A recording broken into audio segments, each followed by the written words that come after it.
you know, I look back on all these stories and everything that I've been through and my experiences through life just so far, and you know, it just be surprised me that I made it through just so many different situations, especially the whole shooting and everything. Even my two, suicide attempts. It was like, you know, truth be told, I should have probably been dead a long time ago. Like I said before, when the doctors examined me and everything, they were surprised I lived through it. In my second surgery, you know, they had to cut into my hip, because the fragments were so far down in my hip, they were on my bone, so they had to cut all the way through, you know, the muscle, tissue, everything, the tendons, all the way get down to the bone and clean it out.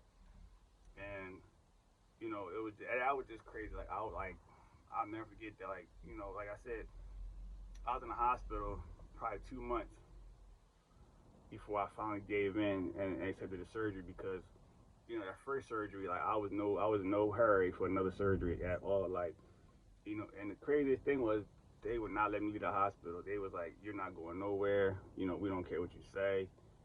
Cause they're like, if you leave the hospital, you're gonna be back, you know, in a month or probably less time than that because of an infection I had. Like I said, the bullet, you know, whoever, the dude who shot me, he must have, rubbed some of them bullets, whatever it was.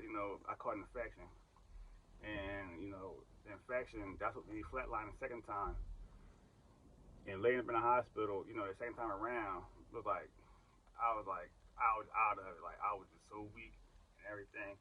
So first they tried to give me a round of antibiotics, but they said because the fragment was so far down, it was a possibility that the medicine wouldn't reach you know the infection. So like we're gonna try that for like 2 weeks, and it doesn't work. We're gonna have to do surgery. So I'm like, oh man, here we go with this nonsense again. Like I fought that tooth and nail. I mean tooth and nail. Like it took them like close to a week, probably a week, to truly convince me to finally, give into the surgery. And yeah, when I finally gave, oh, another thing I remember that I got shot. The morning after, I'm laying in the hospital bed, and they had an orderly or whoever it was, come around and give you a bath. So I'm laying in the bed, and the dude come in, and I give it to him. He was real professional and everything. I was embarrassed because, you know, I don't want no another man, rubbing on me, touching on me, giving me a bath and everything like that. That just skeeved me out so much. It was like, man, like I said, I was just so weak. You know, I was in a position to argue what was going on. So he taught me, giving me a bath and everything. He's like, oh man, don't worry about it, bro. He's like, it's just a job.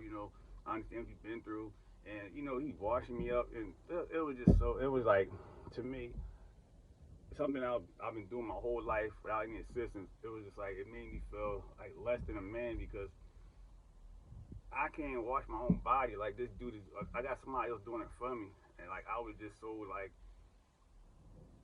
I guess I felt like worthless. It was just crazy with that situation. But anyway, go back to the second surgery. I remember, it's prepping me and everything, and they take me downstairs, and they set me up. So they putting the IVs in and everything. So it was like they're like, all right, Mr. Bronner, you're gonna take in 3 deep breaths. Breathe in, breathe out. That situation. So I'm laying there. I breathe in, breathe out, breathe in. That was all I remember. So then I woke up because like they say, well, they say, not say, but when you go to sleep and after surgery, you can only sleep for like a certain amount of time because they gotta wake you up. Because if not, you're going through a coma. So he woke me up, and man, when I woke up, I was in so much pain. I was hurting so bad. Like I didn't know what they did.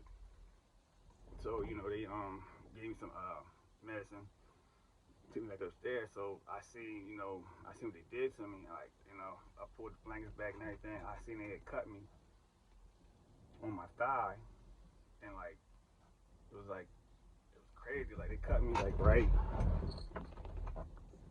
here and right here. Then I had a cut right here too.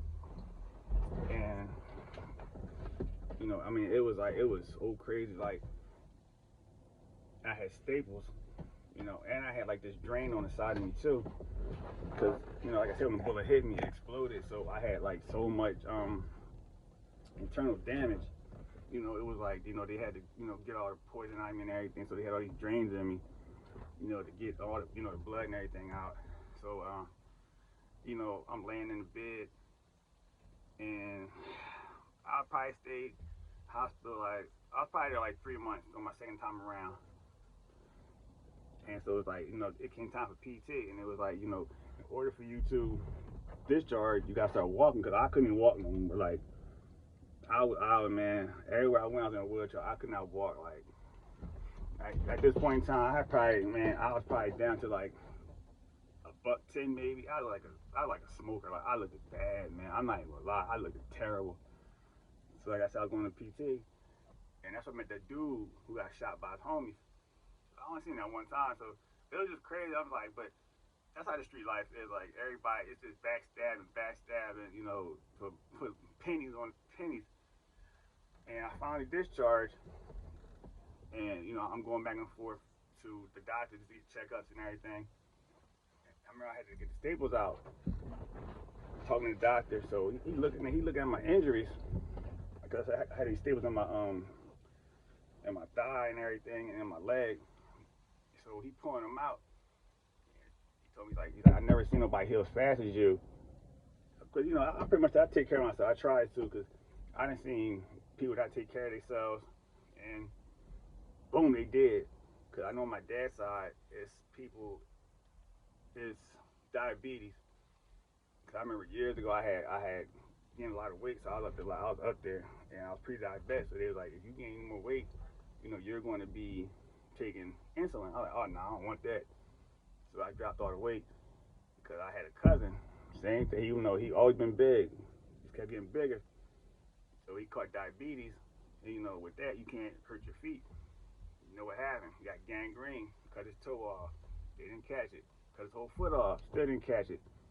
Cut his leg up to his knee, still didn't catch it. Cut his whole leg off, still didn't catch it. So this man, it got to his heart and it killed him.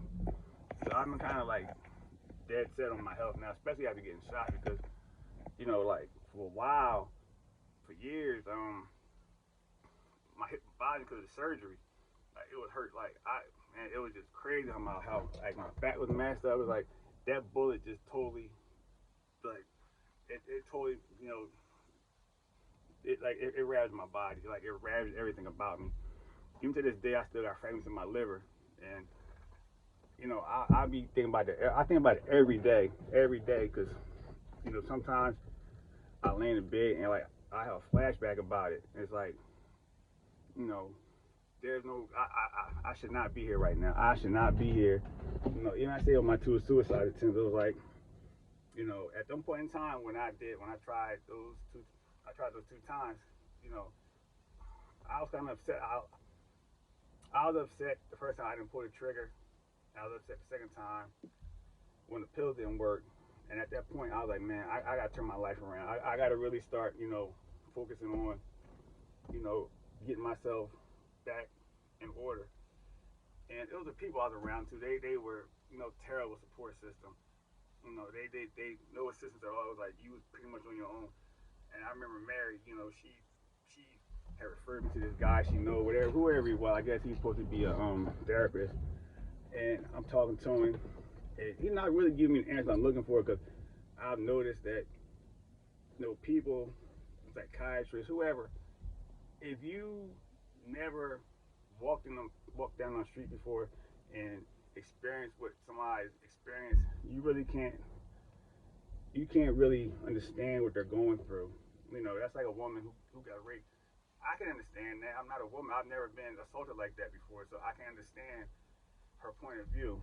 I can only try to get some insight or anything like that, but as far as like the mentality she has and everything like that, I don't understand it. So how can somebody who's never been shot, whatever kind of situation, if you never been that, if you never had happened to you, you can't really relate to it.